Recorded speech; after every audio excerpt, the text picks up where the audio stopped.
Good morning everyone, আমি প্রিয়াঙ্কা। আমার চ্যানেলের ছোট্ট একটা পরিবারের আরও একটি নতুন ভ্লগে আপনাদের সকলকে জানাই স্বাগত। আশা করি আপনারা সকলে ভালো আছেন, সুস্থ আছেন। প্রথমেই বলে রাখি, কালকে একটি বিশেষ কারণে আমি ভ্লগ আনতে পারিনি, তবে রান্নাবান্নাও আমি কিছু করিনি। আমি পুজো দিয়ে উঠেই, কালকে ছিল বৃহস্পতিবার, তাই পুজোটা দিয়ে উঠেই আমি একটু বাপের বাড়ি চলে গেছিলাম। একটু বোনের শরীরটা খারাপ ছিল, তাই আমরা বোনকে নিয়ে সন্ধে হতেই চলে গেছিলাম একটু হসপিটালে। কেননা আপনারা সবাই জানেন খুশির খবর আসতে চলেছে বোনের, তো ভারী মাস হয়ে গেছে। সেই কারণে তো যাবার পথে দেখলাম আলিপুর মিউজিয়ামের ওখানে বেশ সুন্দর ক্রিসমাসের জন্য লাইটিং দিয়ে পুরো রাস্তাটাই সাজিয়েছে। আমরা যখন যাচ্ছিলাম তখন বাজে 5:30 সাড়ে 5টা, কেননা ঘড়ির টাইম দেখে আমরা বেরোইনি সেই কারণে। তো যাই হোক, এমার্জেন্সিতে নিয়ে গিয়ে ওকে ডাক্তার এসে দেখবে, তো আমরা সবাই মিলে নিচে চলে আসলাম। গেছিল মামা, নীল গেঞ্জি পরে দাঁড়িয়ে আছে আমার ছোটো মাসির ছেলে তার পাশে বোনের বর পাপাই, আর তার পাশে 9 মাসির ছেলে সাহেব। তো আমরা যথারীতি চিত্তরঞ্জনে কাট করা হয়েছে, তো চিত্তরঞ্জনেই নিয়ে যাওয়া হয়েছে। আর ওখানের পাশেই আমার মামার মেয়ে একটা ল্যাবরেটরিতে চাকরি করে, সেখান থেকে ও চলে এসেছিল জুই, আর আমি তো ছিলামই অবশ্যই। তো আমরা এখন সবাই মিলে অপেক্ষা করছি যে ডাক্তার কি জানায়। তো যাই হোক, ওই 2.5-3 ঘন্টা মতন রেখেছিল। সুগারটা প্রচণ্ড পরিমাণে নেমে গেছিলো, মানে 16তে চলে এসেছিলো। আর 2টো ইঞ্জেকশান দিয়েছে, ইনসুলিন দিয়েছে সুগারটাকে তোলার জন্য। রেখে 3 ঘন্টা মতন ওরা দেখে চেক করে তারপরে ছেড়েছে। তো এখন বাজে ঘড়ির কাঁটায় 9:40 মতন। 9:40-এ না আমরা ক্যাবে উঠলাম, প্রায় অনেকটা রাস্তা চলে এসেছি। তো যাবার পথে সত্যি কলকাতার রাস্তা দেখলে চোখ দুটো যেন জুড়িয়ে যায়, এতটাই সৌন্দর্যে ভরা।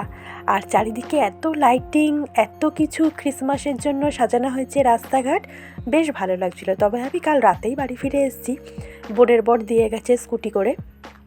আমি যখন ঘরে ফিরলাম তখন বাজে ঘড়ির কাঁটায় 10:40 পেরিয়ে গেছে, ওই 11:15 মতন। তো যাই হোক, তারপরে ঘরে এসে ফ্রেশ হয়ে একগাল ভাত খেয়ে তারপরে শুয়েছি। মায়ের ওখান থেকেও একগাল ভাত খেয়ে এসেছিলাম, মা না খেয়ে ছাড়েনি, বলল না না খেয়ে নে তারপরেই যা। এদিকে আপনাদের দাদা ভাই আমার মেয়েরা বসেছিল, আমি আসলেই তারপরে খাবে, তো সেই কারণে খেয়ে দিয়ে শুতে কালকে আমাদের 11টা বেজে গেছে। আর আজকে সকাল থেকে এই ভিডিওটা আজকে সকালবেলার। আর আমার ছোটো মেয়ের কাণ্ডটা দেখলেন, মানে এত বদমাইশি করছে না, এখন পরীক্ষা শেষ হয়ে গেছে, পড়াশোনার সেরকম চাপ নেই, কি করবে, সারা দিন দুষ্টুমি করে বেড়াচ্ছে। আমি এখন আজকে সকালে ডিম টোস্টটা করে নিয়েছি। তবে জানেন, আজকে না আমি অনেক দেরিতে ঘুম থেকে উঠেছি, তখন বাজে 8:30। অনেক দিন পর এই বাড়িতে আমি 8:30টার সময় ঘুম থেকে উঠলাম। তবে আমার বাপের বাড়ি গেলে 8:30 9টা বেজে যায় ঘুম থেকে উঠতে, কেননা যেহেতু বাবার দোকান, আর দোকান থেকে ফিরতেই দেরি হয়ে যায়, রাতের খেতেই 11টা 11:30 12:15 বেজে যায়, আর শুতে 12:30 1টা বাজে। তো সেই কারণে সেই সকালে ওঠাটাও ওখানে দেরি হয়। তো গেলে পরে ওরকমই 8:30 9:45 9টায় ঘুম থেকে ওঠা হয়। আর এ বাড়ি তো সবসময়, মানে এ বাড়িতে সব কাজের শিডিউল অনুযায়ী সব কিছু ঝপাঝপ সকালই হয়ে যায়। আর সকাল করতে আমার অভ্যাসটা এমনই হয়ে গেছে, তাই সকালেই কিন্তু আমার করতে বেশি ভালো লাগে। তো আমি এখন সকালবেলায় ঘুম থেকে উঠেই ভাবলাম মেয়েদের তো খিদে পেয়ে যাবে, আর ভাত ডাল তরকারি হতে তো দেরিই আছে। সেই কারণে ভাবলাম যে বড় মেয়েকেই বললাম যে যা পাউরুটি নিয়ে আয়, ডিম আছে, ডিম টোস্টটা সকালবেলা সবার জন্য করে ফেলি। তো ডিম টোস্ট করে খেয়ে দিয়ে তারপরে স্নান টান সেরে এসে আমি রান্না বসিয়ে দিয়েছি। ভাতটা হয়ে গেছে। আর জানেন তো, এই কড়াইটা না নতুন কিনেছি। এটা কিন্তু অ্যালুমিনিয়ামের কড়াই, স্টিল না, তবে নিচেটা ইন্ডাকশান বেস, আর এর ঢাকনাও আছে। এই কড়াইটা নতুনই 2-3 দিন হলো নিয়েছি, তবে ঢাকনাটা দিয়ে যায়নি দাদা, আজকে দিয়ে গেছে দেখে ভাবলাম না আজকেই নতুন কড়াইতে ইন্ডাকশানে রান্না করে ফেলি। ভাতটা তো হয়ে গেছে, আর এখন আমি বসিয়ে দিচ্ছি ক্যাপসিকামের ঝাল। এই তরকারিটা খেতে আমার বড় মেয়ে ভীষণ ভালোবাসে। আর যারা একটু মানে ঝোল ছাড়া শুকনো কোনো তরকারি দিয়ে ভাত মেখে খেতে ভালোবাসেন, তাদের কিন্তু এই ক্যাপসিকামের ঝালটা খেতে দারুণ লাগবে, একদম আচারের মতন খেতে লাগে, রুটির সাথেও কিন্তু বেশ ভালো লাগে।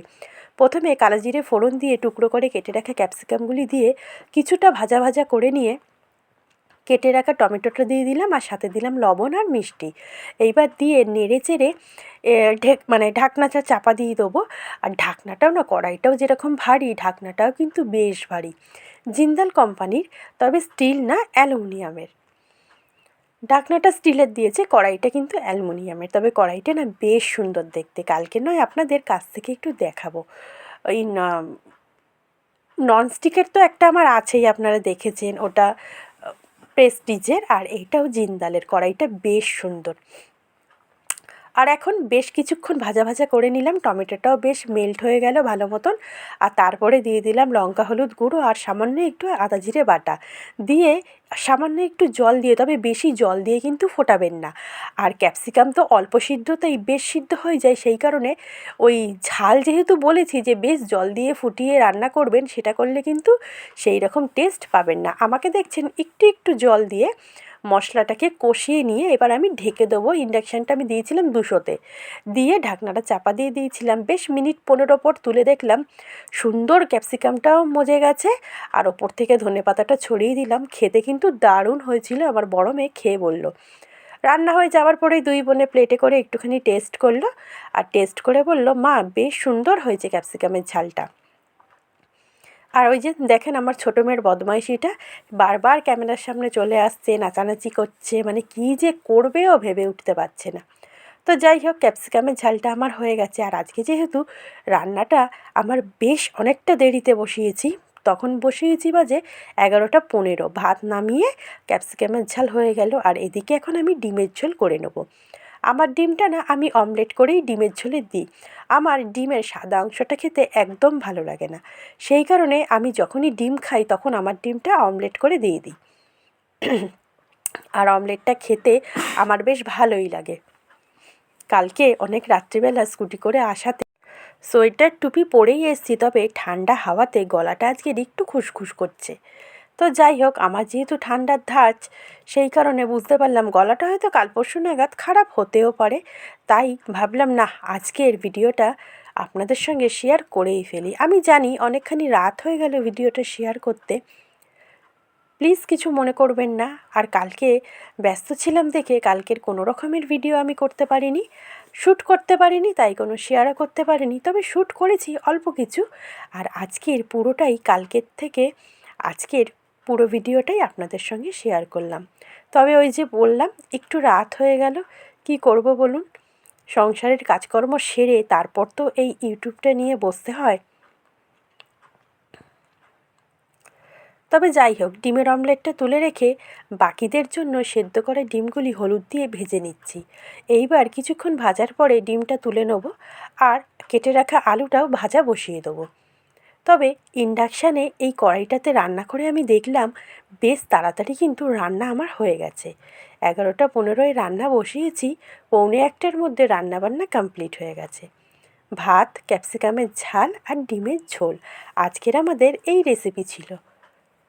তবে আপনাদের দাদাভাই আজকের ভোরবেলায় ডিউটি গেছে, আর আমাকে না ডাকিনি কালকে, যেহেতু আমার রাত্রিবেলায় বলছিলাম যে খুব মাথার যন্ত্রণা করছে, সেই কারণে আমাকে আর ডাকিনি। ও এমনিই ডিউটি চলে গেছিলো সকালবেলাতে। আমি পরে উঠে সব কাজকর্ম সেরে রান্নাবান্না করলাম। আর আজকের কী বলুন তো, যেহেতু বেলাতে করেছি রান্নাটা, তাই দুপুরবেলা আবার আলাদা করে খাবার দাবার গরম করতে হয়নি। একদম গরম গরম নামিয়ে গরম গরমই আমরা চারজনে খেয়েছি। মশলাটা করে নিলাম, পেঁয়াজ, আদা, রসুন, কাঁচা লঙ্কা সমস্ত কিছু মিক্সিতে পেস্ট করে নিলাম। আলুটাও বেশ দেখলাম ভাজা কমপ্লিট হয়ে গেছে। এবার আলু ভাজাটা তুলে নেব। তুলে নিয়ে আর আমি বাটা মশলাটা দিয়ে দেবো যেরকম দিই। আর এই কড়াইটাতে কিন্তু আমি ভেবেছিলাম কি জানি কড়াইটাতে চারিদিকে আটকে ধরবে কি না, আলু ঠালুগুলি ভাজতে গেলে। দেখলাম না, বেশ সুন্দর ননস্টিকের কড়াইয়ের মতনই কিন্তু রান্না হলো। অল্প তেলেই ঝপাঝপ রান্নাটা কমপ্লিট হয়ে গেল। গ্যাসে করলে হয়তো এত তাড়াতাড়ি হতো না, বা হয়েও যেত। সঠিক একদিন ভাবছি ইন্ডাকশানে একটা তরকারি বসাবো আর গ্যাসে একটা তরকারি বসাবো। দুটোর কম্পেয়ার করলেই বুঝতে পারবো যে কোনটাতে তাড়াতাড়ি রান্না হচ্ছে। তবে যাই হোক, ইন্ডাকশানের কড়াই কেনার একটা খুব ইচ্ছা ছিল রাফিউসের জন্য। ভালোটা তো কিনেই রেখেছি প্রেস্টিজের। আর রাফিউসের কড়াইটা দেখছিলাম আমাদের এখানে, তবে এরকম এত সুন্দর ভালো কিন্তু পাইনি। যাকগে, আমার একটা বাসনওয়ালা দাদা আছে, আমি তার থেকেই এই কড়াই টড়াইগুলি কিনি। আমার যে বড় কড়াই, বড় স্টিলের সিলভারের ডেচকি, আর যে দুটো কড়াইতে রান্না করি, সব কিন্তু ওই বাসনওয়ালা দাদার থেকেই নেওয়া, ইনস্টলমেন্টেই নেওয়া। উনি প্রত্যেক মাসে মাসে বাড়িতে এসে টাকা নিয়ে যায়। আর এই কড়াইটাও আমি ওনার থেকেই নিয়েছি। আমি যে ভাত করি স্টিলের ডেচকিটা, সেটাও ওই দাদার থেকেই নেওয়া। মোটমাট একজনের কাছ থেকেই নিই বাসনপত্র যা লাগে। উনি খুব ভালো, বাড়িতে আসে, কোনো মাসে যদি কোনো অসুবিধা হয় তাও কিছু বলে না যে কেন দিতে পারলে না বৌদি, বা এরকম অনেকে আছে অসন্তুষ্ট হয়। তবে এই দাদা কিন্তু কখনোই টাকা পয়সা চায় না। আবার ফোন নাম্বারও দিয়ে গেছে, কোনো মাসে অসুবিধা হলে বলেছে বৌদি ফোন করে দেবেন, আমি আর সে মাসে আসবো না। তো যাই হোক, মশলাটা বেশ সুন্দর করে ভাজা ভাজা করে নিলাম, আর মিক্সির বাটিটা ধুয়ে একটু জল দিয়ে ভালো করে কষিয়ে নিচ্ছি। কষানোটা হয়ে যেতে আমি ভেজে রাখা আলুগুলি দিয়ে দিলাম। আলুটা দিয়েও বেশ অনেকক্ষণ একটু ঢাকনা চাপা দিয়েই কষিয়েছি, যাতে আলুটা তাড়াতাড়ি সেদ্ধ হয়ে যায়। আর ভাজা করেছি আলুটা এত সুন্দর করে, সিদ্ধ প্রায় হয়েই গেছে। তাও ভাবলাম একটু মশলা দিয়ে ঢেকে দিই। আর এদিকে ইন্ডাকশানটাও একটু কমিয়ে দিলাম, মানে 800তে দিয়েছিলাম সেটাকে 600তে করে দিলাম। এরপরে ঢাকনাটা তুলে দেখলাম একদম আলু মশলা সুন্দরভাবে কষে তেল ছেড়ে দিয়েছে। এরপরে আমি জলটা অ্যাড করে দিলাম। এরপরে সিদ্ধ ডিমটা, যেটা সিদ্ধ করে ভেজেছি, আর ডিমের অমলেট দিয়ে ঢাকনা চাপা দিয়ে দেবো। আর নামানোর সময় একটু গরম মশলাও দিয়েছি, আর একটু ধনেপাতাও দিয়েছি। আপনাদের দাদাভাই সব তরকারিতে ধনেপাতা খেতে ভীষণ ভালোবাসে। আবার আমার বড় মেয়ে ধনেপাতা দিলে সেই তরকারি খেতে অসন্তুষ্ট হয়। খায় না যে তা নয়, খেয়ে নেয়, তবে বলে মা তুমি তো এত ধনেপাতা কেন দিয়েছো, অল্প একটু দিতে পারতে। তো দুজনের মন রাখার ক্ষেত্রেই গরম মশলাও দিলাম, ধনেপাতাও দিলাম। আমাদের আর কি বলুন, স্বামী সন্তানদের মন জুগিয়ে চলতে চলতেই নিজেদের মনের খোঁজ আর রাখা হয় না। ভাবি খালি সবাই সন্তুষ্ট হলেই যেন আমরা খুশি। তবে আমাদেরও যে একটা মন আছে, তারও যে কিছু চাহিদা আছে, সেটা কিন্তু আমরা ভুলে যাই। তো দেখুন ডিমের ঝোলটা আমাদের ফুটছে, আর ডিমের ঝোলটা প্রায় হয়ে গেছিলো। তাও আরেকটু কিছুক্ষণ রেখে তারপরেই আমি ধনেপাতাটা দিয়ে দিলাম। এরপরে গরম গরম ভাত সার্ভ করে দেবো। আজকের ভাতটাও গরম, ক্যাপসিকামের ঝালটাও গরম, আর ডিমের ঝোলটা তো একদম ফুটন্ত গরম। তো যাই হোক, দেখুন ডিমের ঝোলটা আমার কমপ্লিট। আর গত বুধবার দিন বিকেলবেলায় আমি যখন সন্ধ্যা দেখাচ্ছিলাম, হঠাৎ করে চোখ পড়ল পুকুর পাড়ের ওই পারের দৃশ্যটা। ভাবলাম আমি কেন একা এই সৌন্দর্যটা উপভোগ করব, আমার বন্ধুরাও তো এই সৌন্দর্য উপভোগ করতে পারে, তাই না? কেমন লাগলো অবশ্যই কিন্তু জানাবেন। আজকের এই পর্যন্তই রাখলাম। ভিডিওটা দেখার জন্য থ্যাংক ইউ সো মাচ। সবাই ভালো থাকবেন।